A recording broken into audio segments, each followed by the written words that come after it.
It is now it is now 2 o'clock, and we are still anticipating a few more attendees for this afternoon's bidders webinar. Let's wait until perhaps 2 or 3 minutes after 2. A few more attendees look like they are rolling in, and in a couple of minutes, we'll get started with our program.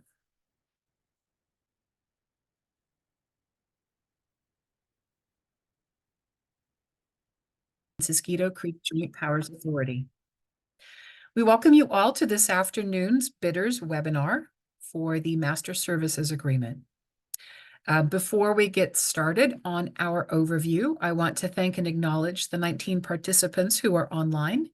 We won't have time to introduce all of you to each other.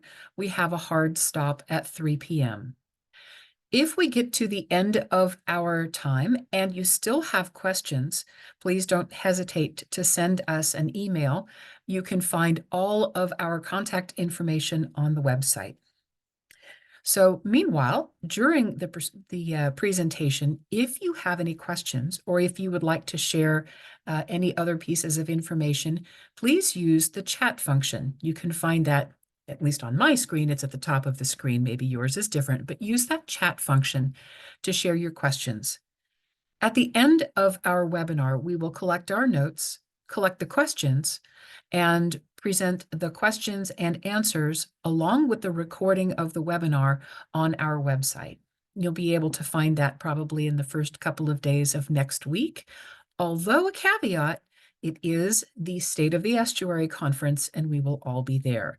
So please be patient with us, but we will get to all of your questions and respond with answers in a timely fashion.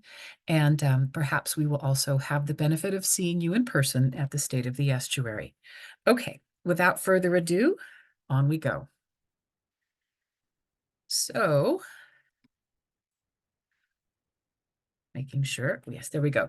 So for your context and background, the agency structure and governance of the San Francisquito Creek Joint Powers Authority were made up of 5 local governments: the Santa Clara Valley Water District, otherwise known as Valley Water, the San Mateo County Flood and Sea Level Rise Resiliency District, otherwise known as One Shoreline, and the 3 cities of Palo Alto, Menlo Park, and East Palo Alto.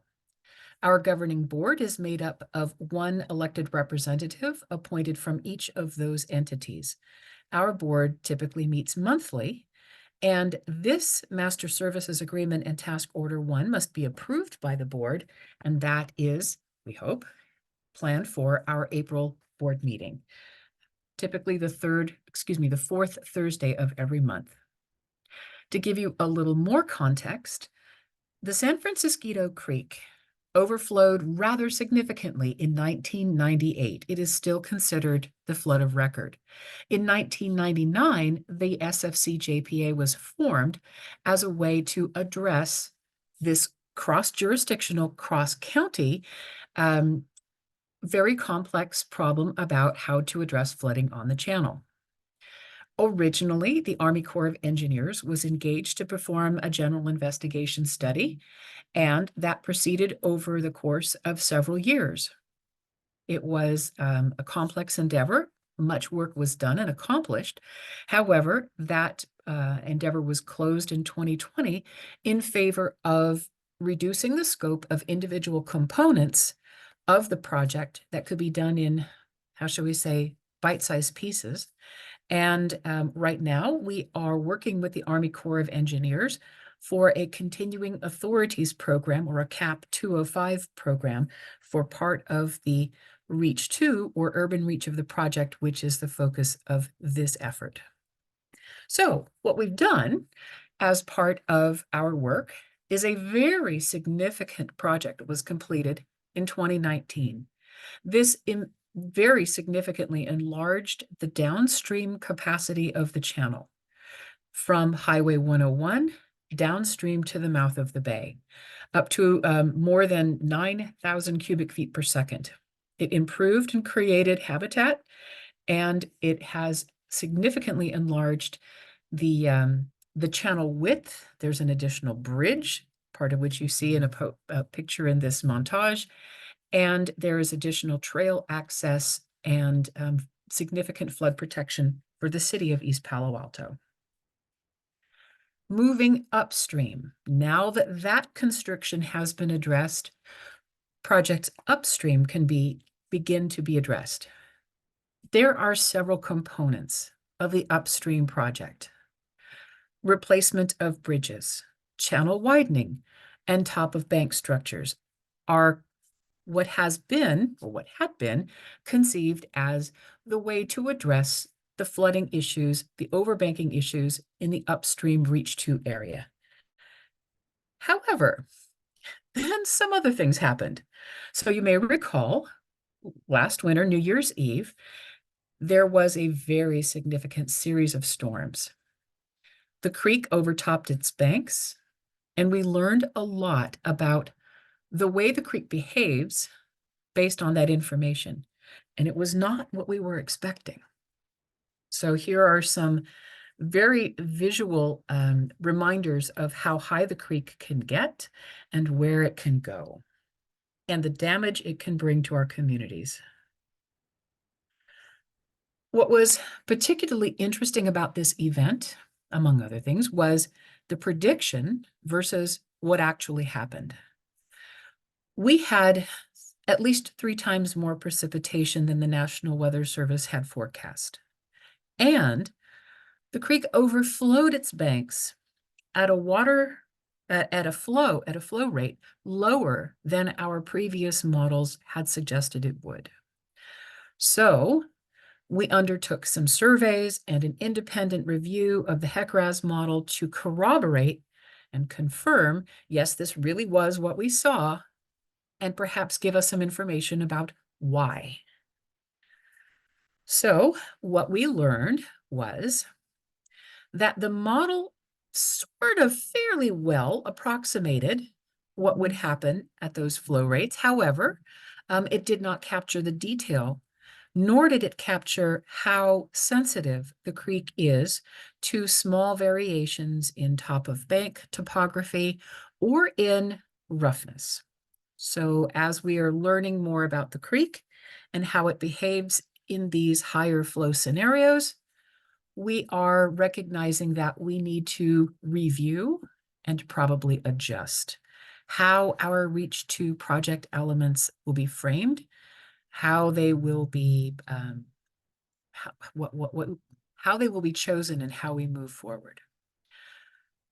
So an overview of the Master Services Agreement is we are moving design responsibility from Valley Water for the non-CAP 205 elements from Valley Water to the JPA.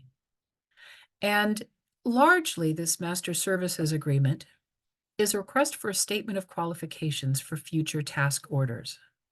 We are beginning with task order 1 because it's what we can see. It is the runway that we can understand. We have to deal with and answer these questions first before we can proceed.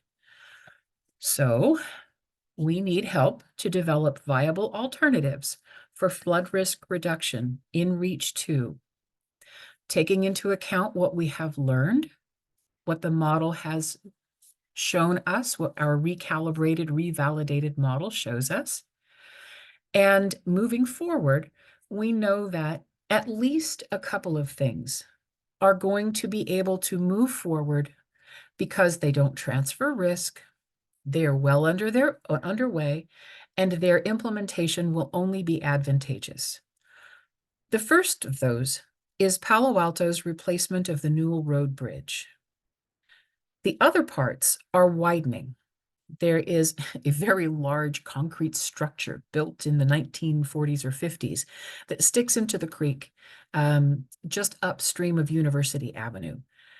And there may be some other widening areas, particularly those being addressed by the Army Corps of Engineers in the CAP 205 process that will absolutely benefit the channel. We can also probably replace the temporary wooden flood wall that you saw in one of those earlier pictures depicting high water along the creek. We know we can move forward with those but those actions alone are not going to be sufficient to address the risk of flooding. So we have organized task order 1 of the Master Services Agreement into 5 parts. The first 3 are really your cost proposal elements. What is it going to take to administer and manage this project? The meat of the matter is alternatives analysis, the assessment of what is a viable alternative. What does the hydrology suggest about both size and location of certain kinds of interventions that may or may not be advantageous? We have given our best guess as to a reasonable scope of that effort. Please do read through that. If you have any questions, toward the end of my presentation, at the end of the presentation would be a good time to bring up any questions. That alternatives analysis will feed into a supplemental EIR. So will task 3, designs and plans. The next 2 tasks are really your rate sheets for technical requests, which we define as those things we cannot anticipate at this point because we cannot see or anticipate far enough down the road to know what we don't know.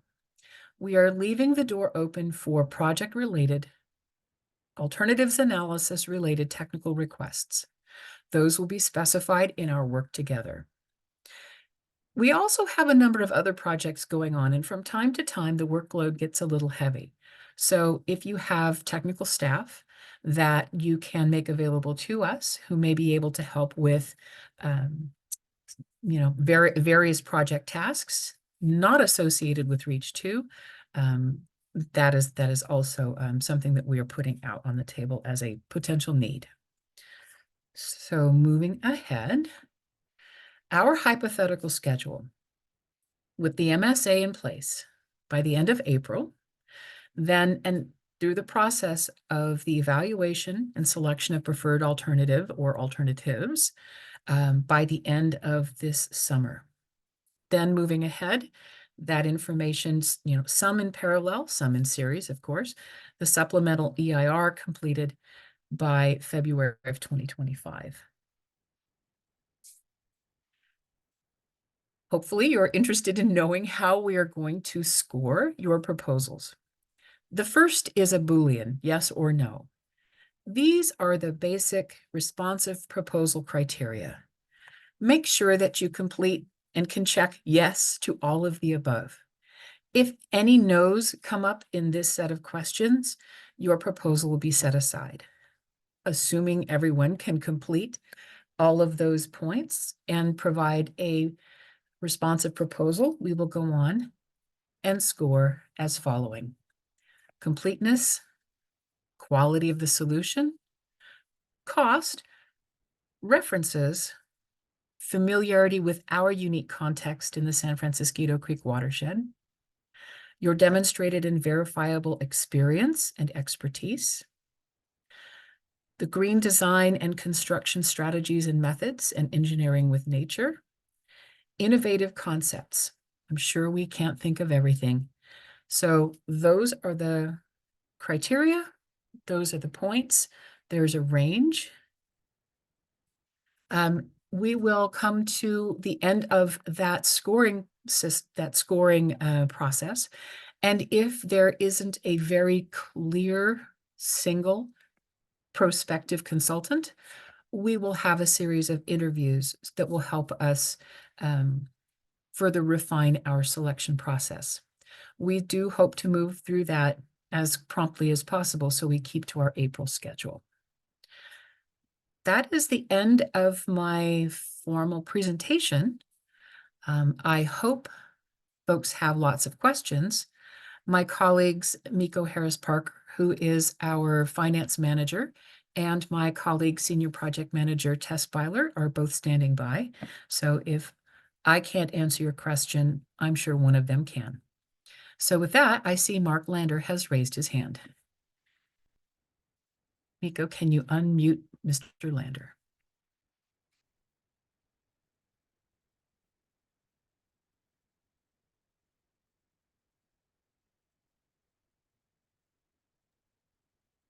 Mr. Lander, please unmute yourself. There we go. How's that? Yep, we hear you.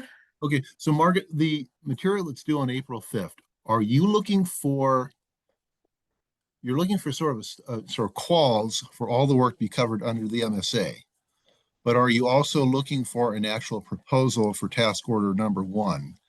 And if so, or would you be looking for one document that combines the MSA and task order number 1? Or are you looking for sort of like an SOQ for the MSA and a separate proposal for task order 1? Good question. I think either would be fine. I'm not sure if there is a more convenient way for bidders to present them, or if it would be more appropriate as a single document. I don't have a strong preference. I would catapult that over to Tess and ask her if, as a reviewer, she would have a preference. I kind of saw it in two different ways. I mean, you could just, it's going to have two parts anyway, as long as we can tell what's the MSA and what's task order 1. We need to be able to, you could put it in one package, but it should be organized both by MSA and task order 1, because they are different contracting mechanisms. I mean, yeah. Okay, but you are definitely looking for the scope of work under TL1 with this submittal. Yeah. And Yes. particularly, yeah, tasks 1 through 3. Right. 4 and 5 are basically just your rate sheets. So if we are going to be asking a senior engineer versus an administrative assistant, what your rate sheets would be. Okay, thank you very much. Thank you for the question. I have more questions. I'll give others a chance first. Okay.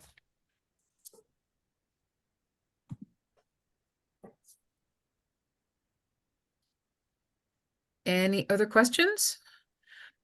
I see some folks have added things to the chats. So let's see. I'm going to read through them. Who performed the design for Reach 1? I've answered these in the chat, Margaret. Okay. So let's just make sure people can get to that. So what level of expertise for public outreach? Level of expertise is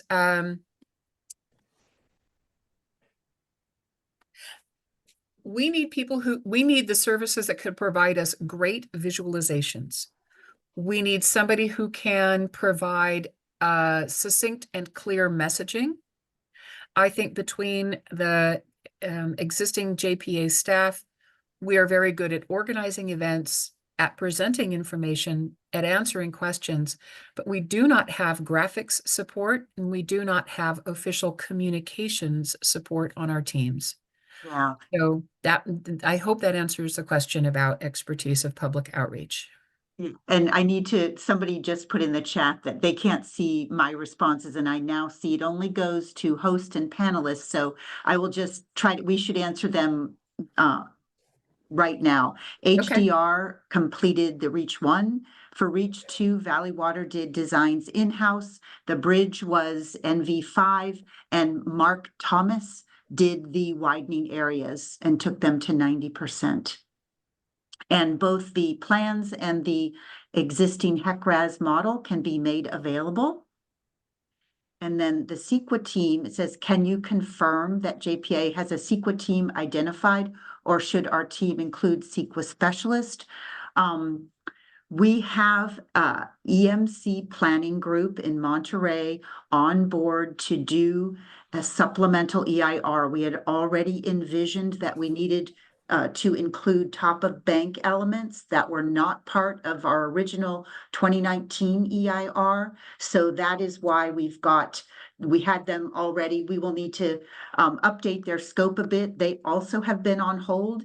And I think, Margaret, you've been in touch with them, but we hadn't been in touch with them for several months. In fact, almost all of this project has been on hold while we were figuring out hydraulics. The Valley Water memo came out draft in June, and then the independent review report just became available on our website.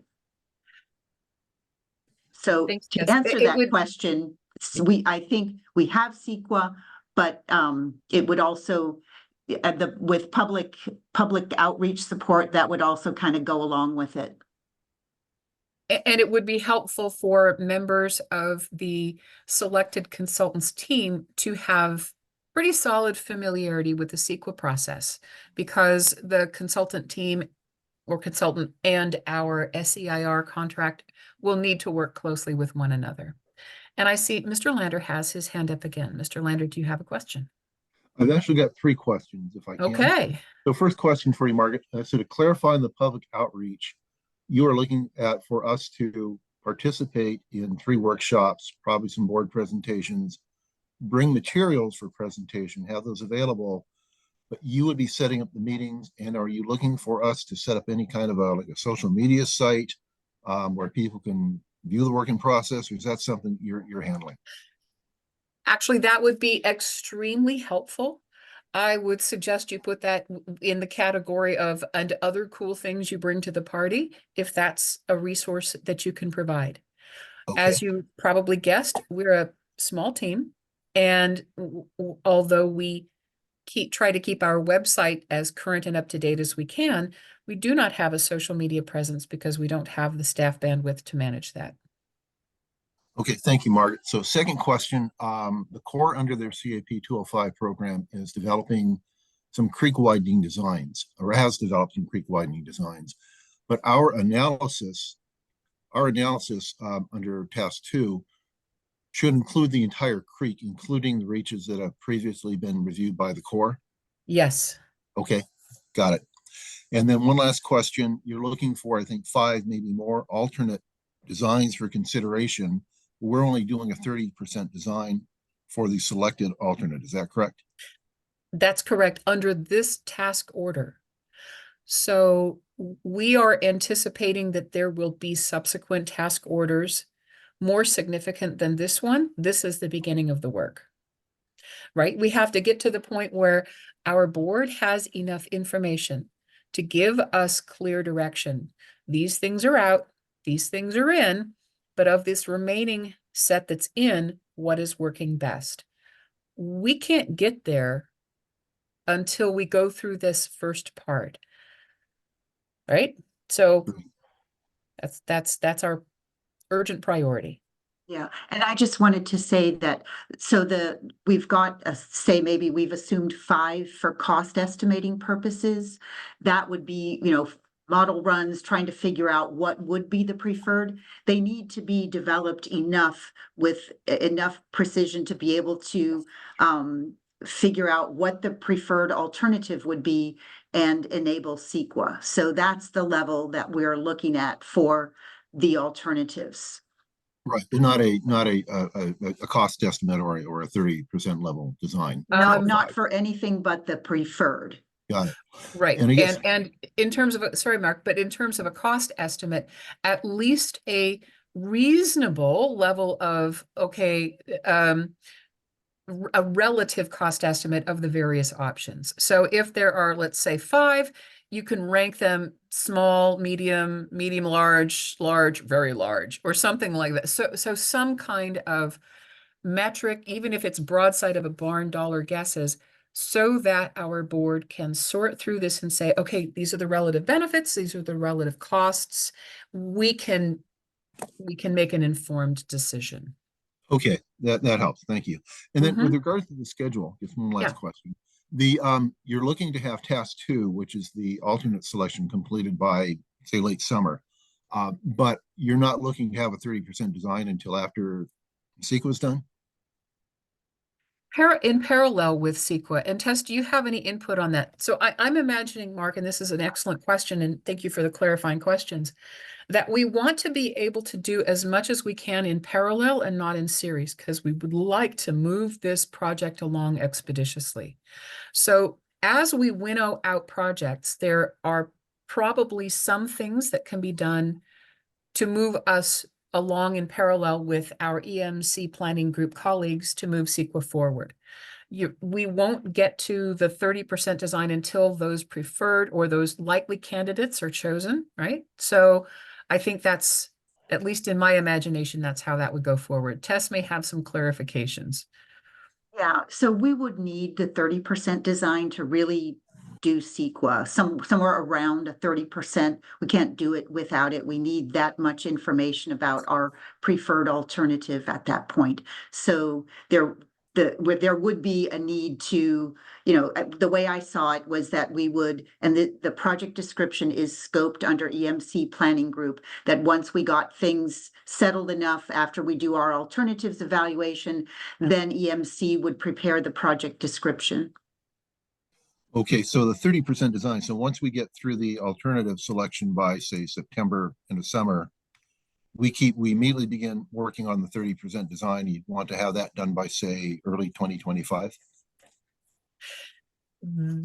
That would be ideal. And let me caveat at this moment, Mark, one of the things we would like to do with, once we have our selected consultant team on board, is to work out a more detailed schedule. We understand that there are probably contingencies we haven't been aware of or thought of, and that depending on what the selected consultant brings to the, lack of a better term, brings to the party, we may not know what you know about what you can do. And so working together with the selected consultant or consultant team, we will put together a more specific schedule. Thank you. Mm-hmm.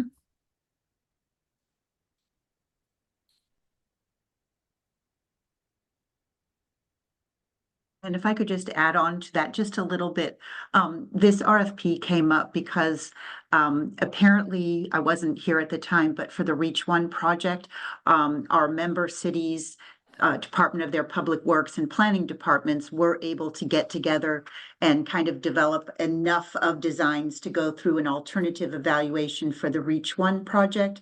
And at this point, we thought we would do the same thing that was proposed to our member cities and agencies. And they said, no, we want a consultant to help us. We don't have the bandwidth to do this. So that is really what is driving this, because we just don't have the ability to do it in-house at any of our member agencies right now.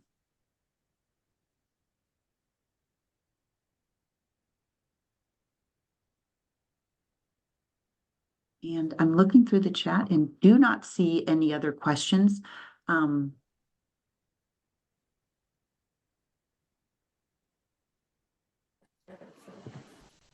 Right. It's not a limited time offer, folks. If there are questions that occur to people after this webinar, please be welcome to send those to us in an email. We will capture all those questions, both that have been posed in the webinar and any that come in after, and we will post Q&A questions and answers on the website. And I see Mr. Lander has raised his hand again. Mr. Lander, please go ahead. Once again, so Yeah. we can submit questions anytime. You'll answer them as the questions come in, but can we expect have a final addendum after the Q&A period closes next Friday? Yeah. Yes, absolutely. Okay. Yeah, keep them rolling in. If anything occurs to anyone, we're very glad to answer questions.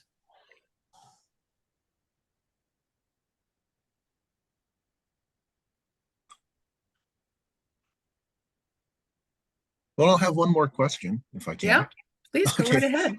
The 18 page limit. If we're going to include both quals and also an actual TL1 proposal, does that 18 pages apply to everything we submit, or would that exclude things such as resumes or some of our sub-consultant quals? 18 pages is not a lot of. Yeah, I would say excluding resumes. Yes, please. Okay. Yes, that I consider the 18 pages as the meat of the matter, and your qualifications, your resumes are a separate annex. Okay, so resumes and generic sub-consultant quals, we can Yep. put those off to the side. Okay, Yep. very good. Thank you. Important question, and thank you for asking it. I see Mr. Bisnardo has his hand up. Please unmute yourself. Go ahead.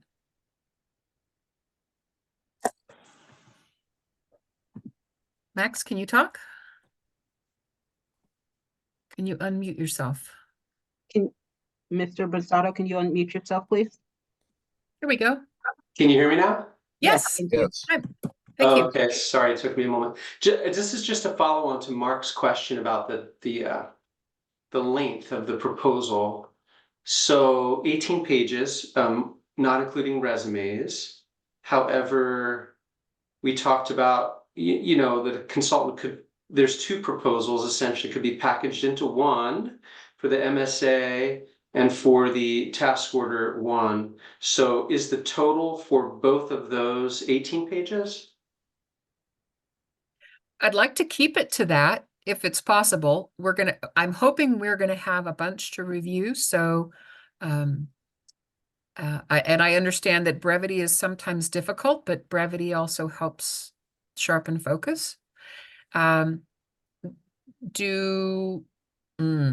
do you have any strong feelings one way or the other? Having been through a number of contract review things, I experienced at least I have experienced the phenomenon of lots more space does not necessarily equate to lots more useful information.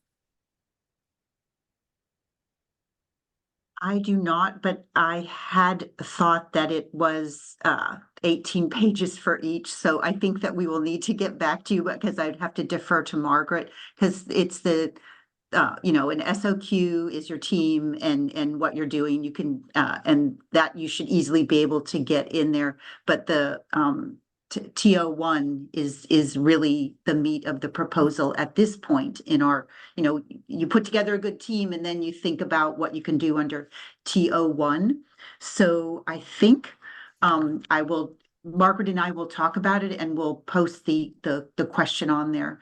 And we also had a request to extend that date. And as Margaret had said, she's not inclined to at this point in it, but we are that, you know, because we're really trying to figure out our residents are upset with us because we haven't done anything.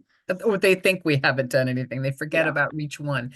The other, and attendees should know, one of the important issues for us is going to be figuring out what additional costs our consulting requirements will incur in our next fiscal year. So if we're in contract with the winning consultant at the end of April, we have less than a month to get at least a broad side of the barn scope on next fiscal year's consulting estimates so that we can build that into our upcoming budget.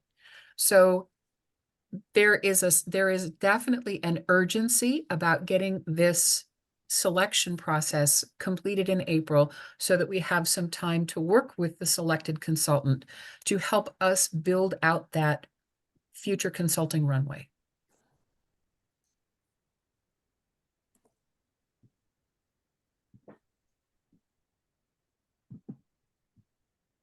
Mr. Lander, you still have your hand up? Is that an additional new question or? I'm sorry, Margaret, that's yet another two questions. So. Oh, that's fabulous. Okay. Okay. Okay. I So, firmly believe that the people who ask the questions are just the ones who are willing to speak, and you're actually asking questions for everyone else. So thank you. well, okay. So, the cost proposal for task order one, should that be embedded in the proposal or should that be provided as a separate document?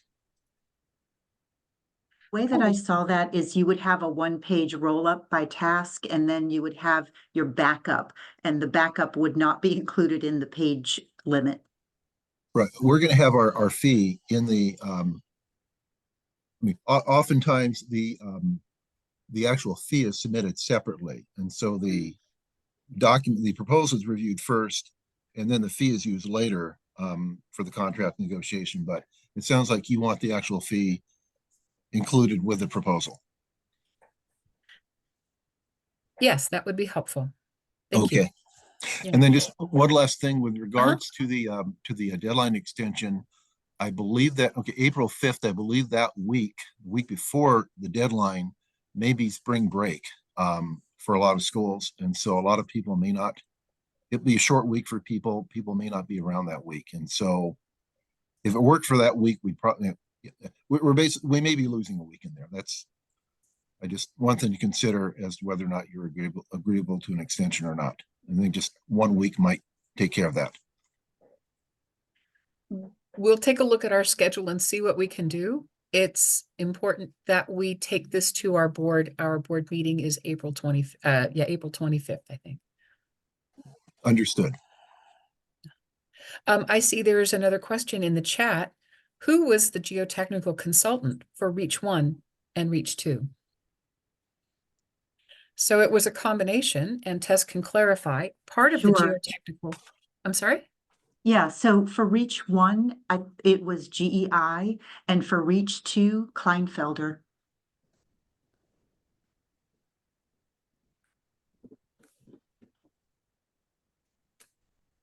And we can make those reports available. There are quite a few documents posted on our Reach 2 project page. I hope all applicants will avail themselves of those documents. And Mark, did you have another question? I'm sorry, I should lower my hand. No, okay, no worries.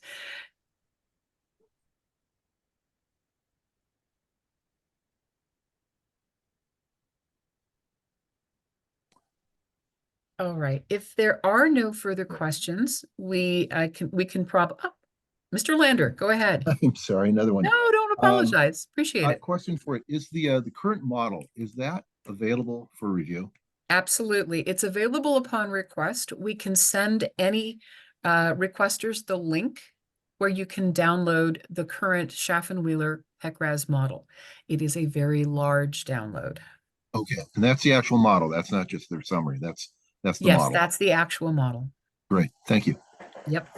There is one other thing about them. It's it could change slightly. Valley Water and Schaffenweiler are looking at just one verifying one parameter, and with that, it's possibly could change. But we have the model and Margaret, and we can send the link to those who are interested with the proviso that it might change slightly, and it could also change slightly by July next year, and this is in the RF, probably task order 1 that Army Corps is reviewing, and and will validate the model for use, and that is going to start happening soon, and they anticipate it by July, August this year. But in the TO, it just says make the assumption that the model is the model, and that a few more runs might need to verify any changes that Army Corps made.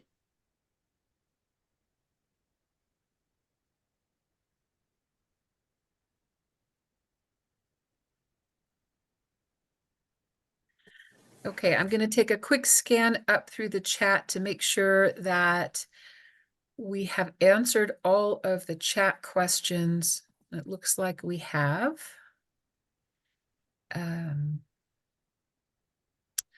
New message. Let's see. Okay, that wasn't a question. Okay. Anyone else have any questions at this moment? Again, it's not a limited time offer. If something occurs to you, we are very happy to take your questions and we'll respond to them promptly. We will certainly roll up all the questions and answers that we've received by the Q&A deadline. And again, this recording will be posted on our website as soon as we can get to it. Hopefully by the end of next week, because we are going to be at the State of the Estuary Conference. Seeing that we don't have any new questions, kind of doing a last call for questions, and if there are no further, we will call it an afternoon, and thank you all very much for your time and attendance.